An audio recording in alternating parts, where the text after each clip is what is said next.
আসসালামু আলাইকুম ওয়া রাহমাতুল্লাহি ওয়া বারাকাতুহু। সবাই কেমন আছেন? আমার দেশের প্রবাসের কলিজার ভাই ও বোনেরা, আঙ্কেল আন্টিরা, আপনারা সবাই কেমন আছেন? আশা করছি সবাই খুব ভালো আছেন। আমিও আলহামদুলিল্লাহ ভালো আছি আপনাদের দোয়ায়। আজকে আরেকটা রেসিপি নিয়ে হাজির হয়েছি আপনাদের মাঝে। আজকে আমি রান্না করব স্পাইসি পাস্তা। তার জন্য যা যা মশলা লাগে আমি নিয়ে নিছি এখানে উপকরণগুলো। এখন আমি রান্নাটা বসাই দিই, তো আপনারা দেখতে থাকেন, সাথেই থাকেন আমি কিভাবে রান্নাটা করতে আসি। আর উপকরণগুলো তো আপনাদের দেখাইছি। আমি একে একে এখন চুলাতে দিব, কড়াইটা বসাই দিছি। আমার আজকে গ্যাস শেষ হয়ে গেছে, তার জন্য এই যে ইলেকট্রিক চুলায় রান্না করতেছি। যাই হোক,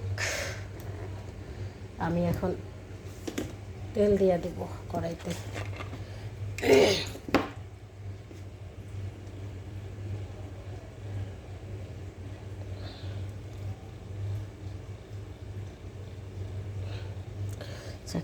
দিয়ে দিচ্ছি তেল।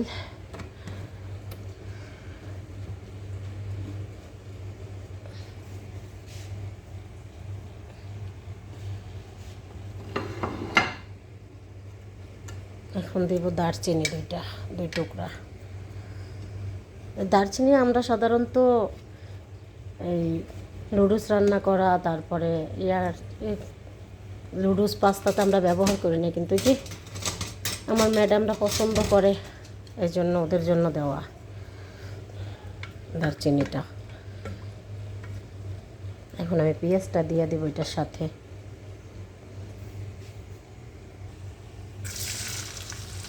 পেঁয়াজ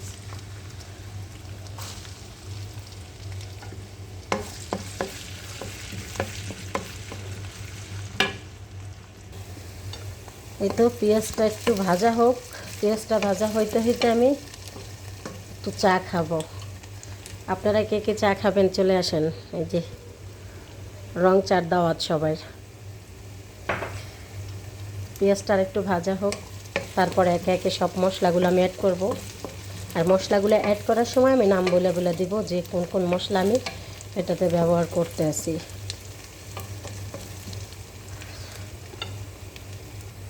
এই তো পেঁয়াজটা মোটামুটি ভাজা হয়েছে, মানে কোনো মতে একটু কালারটা চেঞ্জ হয়েছে, এই যে পুরোটা ফ্রাই হয় নাই। এখন আমি রসুন দিয়ে দেব। এই যে রসুন,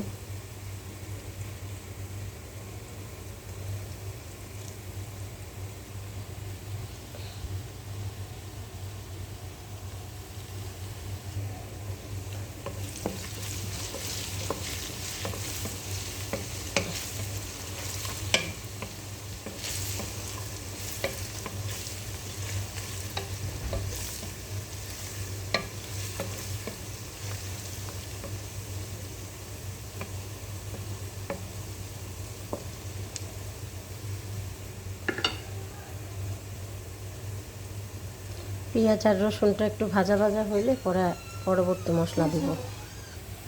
পেঁয়াজ আর রসুনটা ভাজা হয়ে গেছে,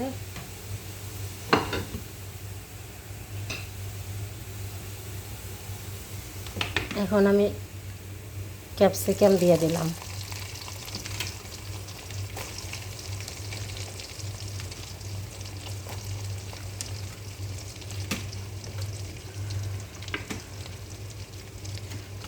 ক্যাপসিকামের পাশাপাশি টমেটো দিয়ে দিলাম।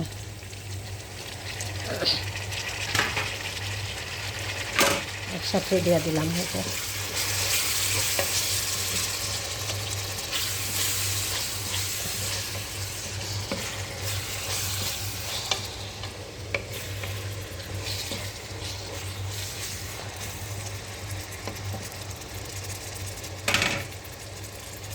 এখন এটা ভাজা হোক, একটু কষানো হয়ে যখন নরম হবে তখন বাদ বাকি যে গুঁড়া মশলাগুলো ওগুলো অ্যাড করব। দেখে কি অবস্থা, ক্যাপসিকাম আর টমেটোর কি অবস্থা দেখে নিই।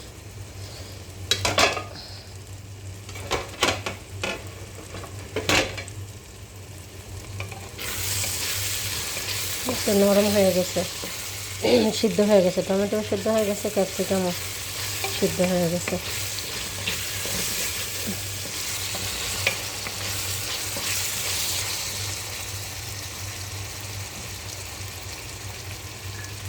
এখন আমি এই যে কালো লেবু দিয়ে দিলাম 4 পিস, শুকানো কালো লেবু।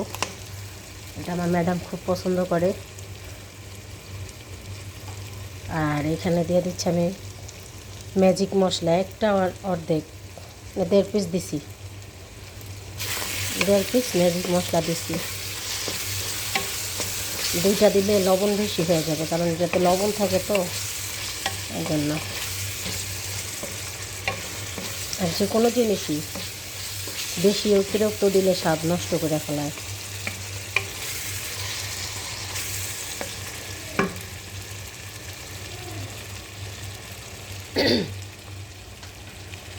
যাই হোক, এখন আমি এই যে গুঁড়া মশলাগুলো অ্যাড করব। এখানে আমি অনেক পদের মশলা নিয়েছি। এটা হচ্ছে কারি মশলা, এটা ধনিয়ার গুঁড়া, এটা লাল মরিচের গুঁড়া, এটা লবণ, এটা কালো লেবুর গুঁড়া, এটা পাঁচমিশালি একটা মশলা, এটাও পাঁচমিশালি একটা মশলা। আর এগুলাই যে পাঁচমিশালি মশলাগুলো কিন্তু সব হলো আপনার সৌদিয়ান মশলা। এটাও সৌদিয়ান মশলা পাঁচমিশালি। তো এটার নাম বহরাত কারি, কারিতে ব্যবহার করে। আর এটা গোলমরিচের গুঁড়া। তো মশলাগুলো সব দিয়ে দিব।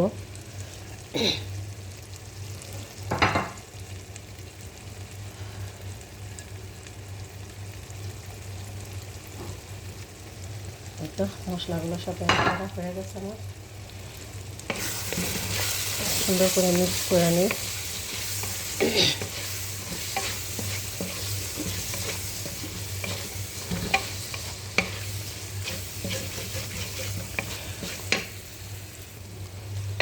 মশলাটা আমার কষানো হয়ে গেছে। এখন এই পর্যায়ে আমি দিয়ে দিব টমেটোর সস।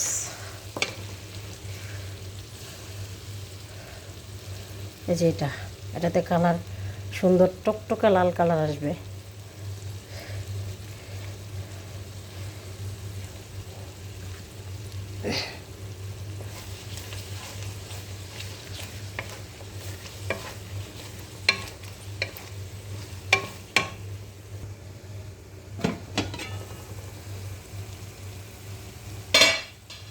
দেখছেন কত সুন্দর একটা কালার চলে আসছে।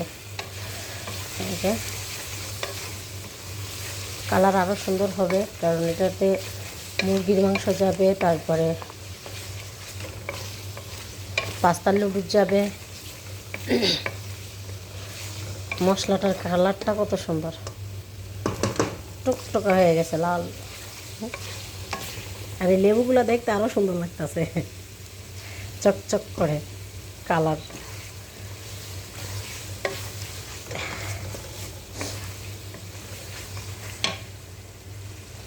এই তো এটা আমি সুন্দর করে কষাই নিচ্ছি। এখন একটু পানি দিয়ে আবার কষাবো, সামান্য একটু পানি দিয়ে ভালো করে কষাই নেব। আরও ভালো করে কষাই নেব। অল্প করে একটু গরম পানি দিব। এই যে গরম পানি দিয়ে দিই, একটু বেশি দিব না, অল্প করে দিয়ে কষাই নেব সুন্দর করে মশলাটা।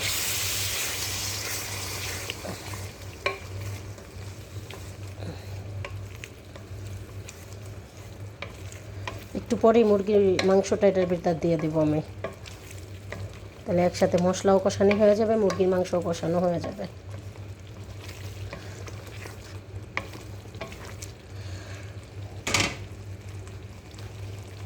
একটু ঢাইকে দেই,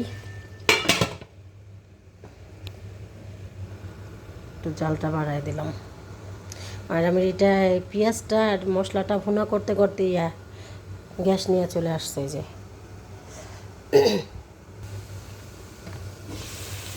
মশলাটা আমার কষানো হয়ে গেছে। এখন আমি মুরগির মাংসটা অ্যাড করে দিব।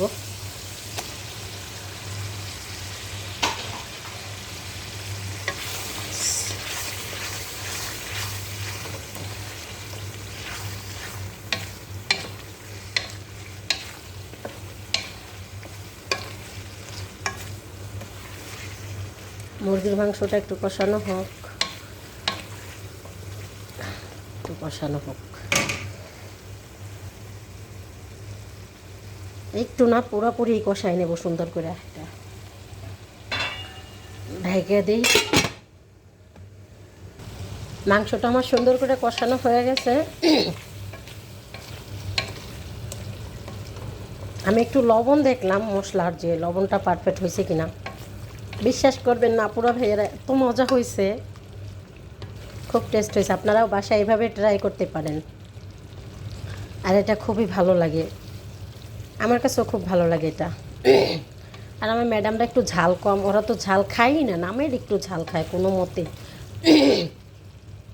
তো আমরা বাঙালিরা তো ঝাল ছাড়া কিছুই চিনি না, ঝাল ছাড়া কোনো খাবারই আমাদের কাছে মনে হয় না যে খাওয়ার যোগ্য, এই আর কি। এই তো মাংসটা সুন্দর করে কষানো হয়ে গেছে। এখন আমি যে পাস্তার যে নুডলসগুলো এগুলো দিয়ে দিব। এখানে আমি 3 রকমের নুডলস নিয়েছি। এই যে লম্বা নুডলস নিয়েছি, লম্বা নুডলসটা আমি অল্প ছিল এই জন্য অল্পটাই নিয়েছি, অর্ধেকটা আর কি, মাছ বরাবর 2 টুকরা করে নিয়েছি আর কি। আর এখানে যে 2 রকমের নুডলস নিয়েছি, এগুলো এখন দিয়ে দিব। আমি কিন্তু নুডলসটা কষা করিনি, সিদ্ধ করি নাই, কারণ এটা এই মশলার সাথে এখন কষাইয়া পানি দিয়ে দেবো, মাপ মতন পানি দিব, যেমন নুডলসটাও সিদ্ধ হবে আর পানিও শুকায় যাবে। সামান্য একটু ভিজা ভিজা রাখবো। এই যে দিয়া দিছি নুডলসগুলা, এখন এটা আস্তে আস্তে লাইড়া দিতে হবে সুন্দর করে।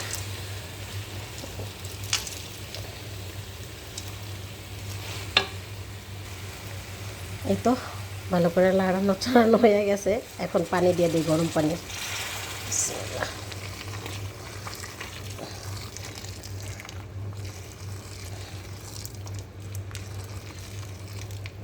আর দেওয়া যাবে না, এটাই অনেক।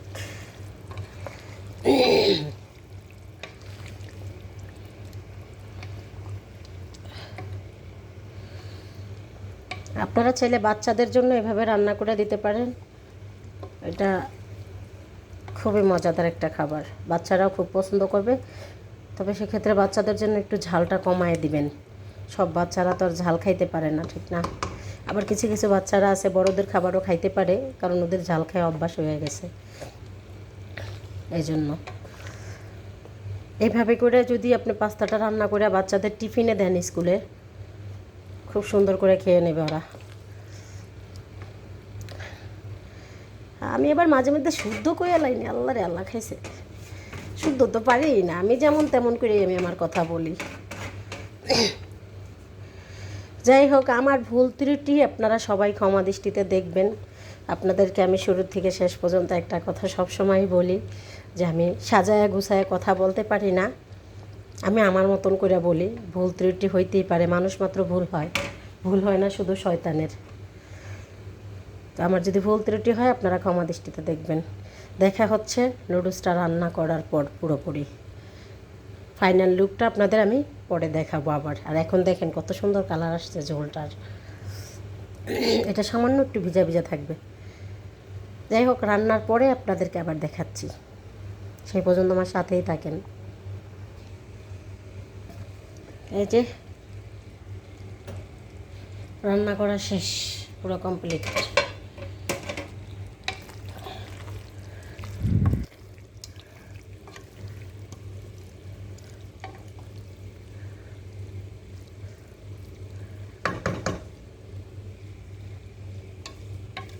টমেটোর সসটা মনে হয় আর একটু দিলে ভালো হইতো, লাল কালারটা লাল আসতো।